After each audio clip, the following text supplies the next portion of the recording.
This top bar hive has been made from locally grown redwood by Paul MacDonald in Ashburton in Devon, and you might be interested to see some of the features, which include a retaining or restraining chain here to stop the lid blowing over, which is a useful feature. The lid can actually be totally removed by removing the pins from these hinges, should you choose to do that, but under normal conditions just lifting the hive lid is adequate. You may have noticed that already that these top bars in here are upside down, and the reason for that is we've just put a colony in here using a method that I've never used before, which involved hot gluing bars from a quadratic hive directly onto the flat side of the top bar. And it's a method, as I say, I've never done it before, but it worked very smoothly. As you can see, the combs have been built on these little top bars from the quadratic hive, and we've simply hot glued these bars onto the big bars. But of course, because of the comb guide on this side, we had to do it on the flat side. So at some point, next cycle, once these combs have been used for as long as they're going to be used, we might simply flip the bar over and use the other side of it with the comb guide.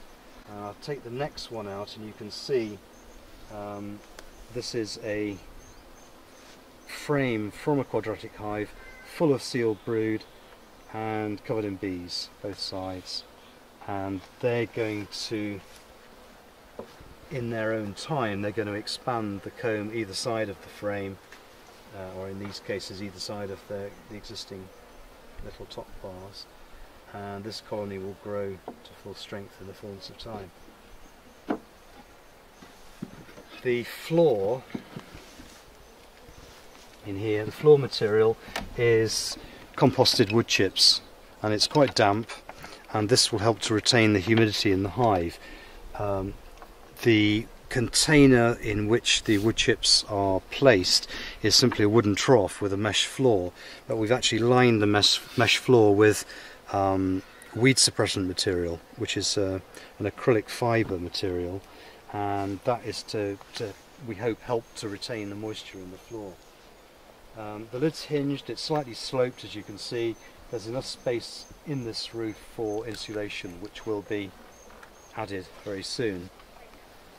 Here is a little catch to keep the lid down in the event of strong winds, and you can see here that he's fitted it with landing boards. This isn't the entrance that's being used at the moment, but the reason for the positioning of the landing board is so that a periscope entrance can be fitted.